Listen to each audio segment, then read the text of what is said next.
ودرج والحمد لله الذي بيده مفاتيح الفرج یا فرج ہوتے یہاں تک کہ زندگی کے لمحات ختم ہو جاتے ہیں. ان لمحات کو کیسے گزارنا ہے، ان میں اپنی پرائیورٹیز ہم نے کیسے سیٹ کرنی ہے کہ جب لمحات ختم ہوں اور ہم اپنی منزل کو پہنچے تو ہے کہ جو اللہ کے لیے عاجزی اختیار کرتا ہے اللہ اس کا مقام بلند فرما دیتا ہے. لوگوں کے دلوں میں، لوگوں کی نظروں میں اللہ اس کی عزت، اس کی محبت پیدا کرتا ہے اور اس کا آگے اب ہم دیکھتے ہیں عربی گرامر. عربی گرامر پر اگر ہم تھوڑی سی توجہ دیتے ہیں تو اس سے یہ ہوتا ہے ہمارا ترجمہ کرنے میں پختگی آ جاتی ہے. جیسے کل میں نے آپ کو السلام علیکم ورحمۃ اللہ وبرکاتہ. امید کرتی ہوں آپ سب خیر و عافیت سے ہوں گے اور آپ کو اپنے اس پروگرام مارننگ ود قرآن کے سیگمنٹ 1 ورس 1 ڈے میں خوش آمدید کہتی ہوں. دن بھر کے کام تو ہوتے ہی رہیں گے، انسان کے کام نہیں ختم ہوتے یہاں تک کہ زندگی کے لمحات ختم ہو جاتے ہیں. ان لمحات کو کیسے گزارنا ہے، ان میں اپنی پرائیورٹیز ہم نے کیسے سیٹ کرنی ہے کہ جب لمحات ختم ہوں اور ہم اپنی منزل کو پہنچے تو ہم سرخرو ہوں، ہم کامیاب ہوں. اس میں ہم نے اپنی ترجیحات متعین کرنی ہے اور اس میں ہم نے یہ دیکھنا ہے قرآن جو آخرت کی منزلوں میں ہمارا ساتھی ہے. بلا شبہ آخرت کی ہر منزل کھٹن گھاٹی ہے. اس دشوار گزار گھاٹیوں سے کامیابی کے ساتھ گزرنے کے لیے آج ہمیں اس دنیا میں قرآن کے ساتھ ایک تعلق بنانے کی ضرورت ہے، ایک رابطہ رکھنے کی ضرورت ہے، اس کو انڈرسٹینڈ کرنے، اس کو سمجھنے کی ضرورت ہے. اس سے یہ ہوگا کہ ہم دنیا کی الجھنوں میں، ہم دنیا کی مشکلات میں، ہم دنیا کی گمراہیوں میں بھٹکنے سے بچ جائیں گے اور انشاءاللہ العزیز سرخرو ہو کر اپنے اللہ رب العزت سے ملیں گے. تو ہم نے شروع کر رکھی ہے سورۃ البقرہ. آج ہم دیکھیں گے آیت نمبر 109. الحمدللہ رب العالمین والصلاة والسلام علی سید المرسلین وعلی آلہ واصحابہ اجمعین. اما بعد رب اشرح لی صدری ویسر لی امری واحلل عقدۃ من لسانی یفقہوا قولی رب زدنی علما. اعوذ باللہ من الشیطان الرجیم. بسم اللہ الرحمن الرحیم. وَدَّ كَثِيرٌ مِّنْ أَهْلِ الْكِتَابِ لَوْ يَرُدُّونَكُم مِّن بَعْدِ إِيمَانِكُمْ كُفَّارًا حَسَدًا مِّنْ عِندِ أَنفُسِهِم مِّن بَعْدِ مَا تَبَيَّنَ لَهُمُ الْحَقُّ فَاعْفُوا وَاصْفَحُوا حَتَّى يَأْتِيَ اللَّهُ بِأَمْرِهِ إِنَّ اللَّهَ عَلَىٰ كُلِّ شَيْءٍ قَدِيرٌ.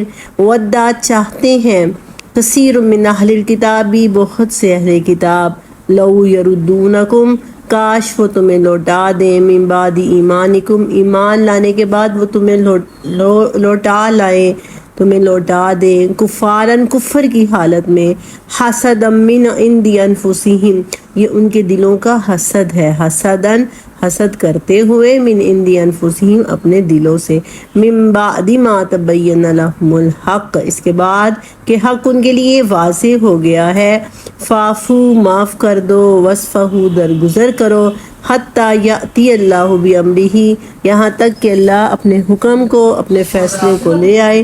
ان اللہ علی کل شیء قدیر بے شک اللہ ہر چیز پر قادر ہے. جب کوئی انسان دین کا کام کر رہا ہوتا ہے، اللہ کی طرف بلا رہا ہوتا ہے، دعویٰ کا کام کر رہا ہوتا ہے یا کوئی بھی علمی سرگرمی کر رہا ہوتا ہے تو اس کی یہ خواہش ہوتی ہے کہ دوسرے اہل علم بھی اس کا ساتھ دیں، اس کے ساتھ کھڑے ہوں. لیکن جب وہی اہل علم طبقہ اٹھ کر اس کی مخالفت کرنے لگ جائے تو انسان دل برداشتہ ہوتا ہے، کیونکہ مخالفت کرنے والے لوگوں کے پاس بھی علم ہوتا ہے اور اعتراض کرنے والے کہتے ہیں کہ کیا تم زیادہ جانتے ہو؟ اگر تمہارا جو دعوت تم پیش کر رہے ہو یا جو پیغام تم لے کر آئے ہو وہ سچا ہے تو پھر اہل علم کو تمہارا ساتھ زیادہ دینا چاہیے تھا. ایسا ہی کچھ مسلمانوں کے ساتھ ہوا. مسلمان جب مدینے میں آئے تو یہود علماء پیپل آف دا بک جو تھے، اہل کتاب لوگ جو تھے، ان سے مسلمانوں کو امید تھی کہ یہ اہل علم لوگ ہیں، ان کا دبدبہ ہے، ان کا روب ہے، ان کا شہرہ ہے اس وجہ سے کہ یہ پیپل آف بک ہیں، اور لوگ ان کے پاس گائیڈنس کے لیے جاتے ہیں، لوگ ان کے پاس انفارمیشن لینے کے لیے جاتے ہیں، تو اسی لیے ان کو یہ امید تھی کہ یہ لوگ ہمارا ساتھ دیں گے۔ لیکن جب ان لوگوں نے سب سے آگے ہو کر مخالفت کی تو یہ ایک بڑی مخالفت تھی، آپ یوں سمجھے کہ دل برداشتہ کر دینے والی تھی، ایک بڑا محاذ تھا جس پر مسلمانوں کو اب ان کا مقابلہ کرنا تھا، علم کا جواب علم سے دینا تھا۔ اور اللہ تعالیٰ نے ان آیات میں وجہ بتا دی کہ پیچھے جو باتیں چلی آ رہی ہیں، اگرچہ اللہ تعالیٰ نے ساتھ ساتھ 18 آیوں میں یہاں کہا ہے کہ یہ ان کے دلوں کا حسد ہے، لیکن اس آیت میں اللہ تعالیٰ نے واضح کلیئرٹی کے ساتھ اللہ تعالیٰ نے ان کی ان تمام اعتراضات کی وجہ بتا دی کہ ایسا نہیں ہے کہ وہ اپنے علم کی بنا پر آپ لوگوں کے ساتھ اعتراضات کر رہے ہیں، آپ کی دعویٰ کی، آپ کے میسیج کی وہ مخالفت کر رہے ہیں۔ اصل ریزن کیا ہے؟ اللہ نے فرمایا حسد من عند انفسہم، رائنہ کا اعتراض لے کر اٹھنا، جبرائیل کو اپنا دشمن کہنا، ناسخ اور منسوخ کا اعتراض لے کر اٹھنا، یہ سارے جو ان کے اعتراضات ہیں، اللہ نے فرمایا ان کے پیچھے کوئی سالڈ ریزن نہیں ہے، ان کے پیچھے کوئی لاجک نہیں ہے، وجہ صرف ایک ہے اور وہ ان کے دلوں کا حسد ہے۔ وہ یہ برداشت نہیں کر پا رہے کہ نبی ان میں نہیں آیا، نبی بنی اسماعیل میں آیا ہے، سچی کتاب لے کر آیا ہے، جس کی شخصیت پیوریفائی ہے، جس کی شخصیت مثالی ہے، جس کا پیغام کلیئر ہے۔ فرمایا کہ من بعد ما تبین لہم، اب جب کہ حق ان کے لیے کلیئر ہو چکا ہے، واضح ہو چکا ہے، تو اب مخالفت کا کوئی تک نہیں بنتا، تو ایسی صورت میں مخالفت کرنے کی صرف اور صرف ایک لاجک ہے، صرف اور صرف ایک ریزن ہے، اور وہ کیا ہے؟ دلوں کا حسد۔ آج بھی اہل علم دعوت کا کام کرنے والے، تبلیغ کا کام کرنے والے، قرآن کو سمجھنے اور سمجھانے والوں کو ایسی مخالفتوں کا سامنا کرنا پڑتا ہے۔ قرآن سیکھنے آتے ہیں تو لو بھئی کیا کرنا ہے، سیکھ کے بڑے دیکھے ہیں، پڑھے لکھے بھی، عمل ان میں کوئی ہوتا نہیں ہے، قرآن پر سمجھتے ہیں پھر بھی ساتھ جھوٹ بولتے ہیں، ساتھ وہ دھوکہ فریب کرتے ہیں۔ تو اس سے بہتر ہے کہ بندہ پڑھے ہی نہ، یا جو اگر کوئی اس طرف موو ہوا ہے، پہلے اور طرح سے لائف گزار رہا تھا، اب وہ اصلاح کی طرف اپنی آیا ہے، تو اس کا اس طرح سے مذاق اڑانا اور اس طرح سے اس کو کانفیڈنس لوز کرنا کہ بھئی آئے بڑے نیک بننے ہیں، جانتے ہیں ہم اس کے پہلے کرتوتوں کو، تو اس طرح کی باتیں کر کے ان کا کانفیڈنس لوز کرنا، ان کو دل برداشتہ کرنا، آج بھی حق کے راستے پر چلنے والوں کو ایسی باتیں سننی پڑتی ہیں۔ اور اس کی ریزن کیا ہوتی ہے؟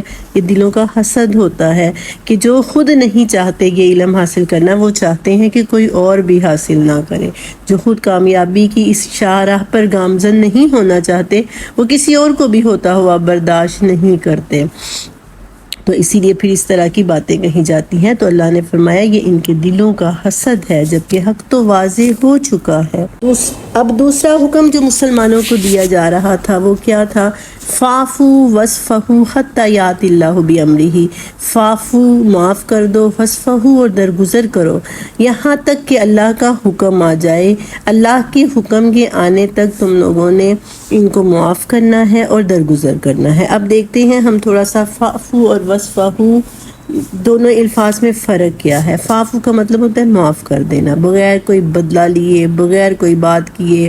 ایک تو ہوتا ہے نا ملامت کر کے، بدلہ لے کے پھر کہنا کہ لو بھئی میں نے تمہیں معاف کیا، پہلے اس کو احساس دلا کے۔ لیکن فاعفو کا مطلب ہوتا ہے بغیر کوئی ملامت کیے اور بغیر کوئی بات رپیٹ کیے ہوئے، بغیر بدلہ لیے ہوئے، مطلب ترک ملامت کر کے کسی کو معاف کرنا، آر بھی نہ دلانا۔ اور وصفحوا، اس کا روٹ ہے سواد فے ہے، سواد فے کیا بنتا ہے؟ صفا، جیسے ایک کاپی کا کوئی صفحہ ہوتا ہے جس کے اوپر ہم لکھتے ہیں، اور صفحہ ہتھیلی کو بھی کہتے ہیں انسان کی. جب دو ہتھیلیاں ملتی ہیں تو مصافحہ کیا جاتا ہے. اور مصافحے کا کیا مطلب ہوتا ہے کہ دو انسانوں کا ایک ہونا. یعنی فصفہ کا مطلب یہ ہے درگزر کر کے پھر ایک ہو جانا، پھر ویسا ہی ہو جانا. یعنی ملامت بھی نہیں کرنی اور پھر ان کے ساتھ ویسا ہی ہو جاؤ یہاں تک کہ اللہ کا حکم آ جائے. یعنی ابھی جہاد کا قتال کا حکم نہیں آیا تھا. تو کیپ ٹرننگ دا پیج، فصفہ پیج ٹرن کر دو. جیسے ہم کہتے ہیں نا کہ میں نے تو کبھی صفحے ہی نہیں پلٹے. کسی کے ساتھ ہماری کوئی بات ہو تو ہم کہتے ہیں میں نے وہ صفحات بند کر دیے ہیں، میں نے کبھی وہ پلٹے ہی نہیں ہیں. تو یہاں پہ یہی مطلب ہے اس کا، کیپ ٹرننگ دا پیج، صفحات کو بدل دو. پنجابی میں جس کو کہتے ہیں ہم مٹی پاؤ، الٹائے ہی نہیں ہیں. تو یہ مطلب ہے فصفہ کا. تو اللہ تعالیٰ نے فرمایا ہے کہ جب تک جہاد کا یا قتال کا حکم نہیں آ جاتا، جو باتیں یہ کر رہے ہیں ان کو کرنے دو، سنو اور اگنور کر دو. یہ حکم صرف تب کے لیے نہیں تھا، ہمیشہ انسان جب بھی اس پر عمل کرتا ہے، مخالفین کی باتوں کو سنتا ہے، ان کو درگزر کر دیتا ہے، اگنور کر دیتا ہے، تو وہ خود بھی سکون میں رہتا ہے. اگر باتیں سر پر سوار کر لے گا، بار بار سوچے گا، بار بار جا کے جواب دے گا، تو خود بھی ٹینشن میں رہے گا اور لڑائی جھگڑا بھی نہیں ختم ہوگا. اسی لیے فاعفو واصفحوا اسلام کا ایک بہترین اصول ہے. اللہ تعالیٰ نے مومنین کی صفت بھی یہ بیان کی ہے کہ وہ معاف کر دیتے ہیں اور برائی کا بدلہ اچھائی سے دیتے ہیں. تو یہاں پر بھی یہی کہا گیا کہ ان کو معاف کر دو اور ان کے ساتھ درگزر کر دو، یعنی اگنور کر دو ان کی باتوں کو. کیپ ٹرننگ دا پیج کو ٹرن کر دو. اور پھر فرمایا کہ ان اللہ علی کل شیء قدیر، بے شک اللہ تعالیٰ ہر چیز پر قادر ہے. اللہ چاہتا تو سب کے سب اہل کتاب مسلمان ہو سکتے تھے، اللہ چاہتا تو کوئی مخالفت نہ کرتا، لیکن اللہ کا یہ قانون ہے. اللہ تعالیٰ نے انسان کو اختیار دیا ہے کہ وہ انکار کرے یا وہ مانے. اللہ اگر چاہتا تو وہ سب کے سب اسلام قبول کر لیتے اور کوئی مخالفت کرتا ہی نہ. اسی لیے اللہ کا یہ شرف ہے جو اللہ نے تمہیں بخشا ہے، اسے تمہیں نیکی کے راستے پر چلایا ہے. اس کی قدر کرو اور ان کو معاف کرو، نظر انداز کرو اور اپنے مقصد پر توجہ دو. اصول جو ہمیں ان آیات سے ملتا ہے وہ یہی ہے کہ غیر ضروری باتوں میں الجھے بغیر لوگوں کی خطاؤں کو، لوگوں کی غلطیوں کو نظر انداز کریں، ان کو معاف کریں اور اپنے مقصد پر فوکس کریں. غیر ضروری لا یعنی باتوں میں پڑنے سے بچیں اور معاف کر دیں اور درگزر کریں. اس سے انسان کی پرسنالٹی بڑی ہوگی، چھوٹی نہیں ہوگی. اللہ تعالیٰ نے فرمایا ہے کہ جو اللہ کے لیے عاجزی اختیار کرتا ہے، اللہ اس کا مقام بلند فرما دیتا ہے لوگوں کے دلوں میں، لوگوں کی نظروں میں. اللہ اس کی عزت، اس کی محبت پیدا کرتا ہے اور اس کا مقام بلند کر دیتا ہے. یہ آیت ہمیں یہی سکھا رہی ہے کہ ہمیں معاف کرنا اور درگزر کرنا سیکھنا چاہیے اور اپنے مقصد پر فوکس کرنا بھی سیکھنا چاہیے. آگے اب ہم دیکھتے ہیں عربک گرامر. عربک گرامر پر اگر ہم تھوڑی سی توجہ دیتے ہیں تو اس سے یہ ہوتا ہے ہمارا ترجمہ کرنے میں پختگی آ جاتی ہے. جیسے کل میں نے آپ کو بتایا کہ آیت نمبر 102 میں الشیطان سے مراد کوئی خاص شیطان ہے. تو جہاں پر بھی آپ ال دیکھیں گے، حاذا اور حاذی ہی دیکھیں گے تو آپ کو سمجھ آ جائے گی کسی کی طرف اشارہ کیا جا رہا ہے. اور ایسے جب آپ یہ چیزیں دیکھیں گے تو آپ کو سمجھ آئے گی کہ یہ معرفہ ہے، یہ کوئی خاص اسم ہے جس کا اللہ تعالیٰ نے ذکر کیا ہے. جن اسماء کے اندر یہ 7 قسمیں نہیں ہوں گی وہ نکرہ ہوں گے. اور نکرہ ہوتا ہے کوئی عام نام جیسے راجلون، اور اس پر تنوین ہوتی ہے، اس کو نکرہ کہتے ہیں.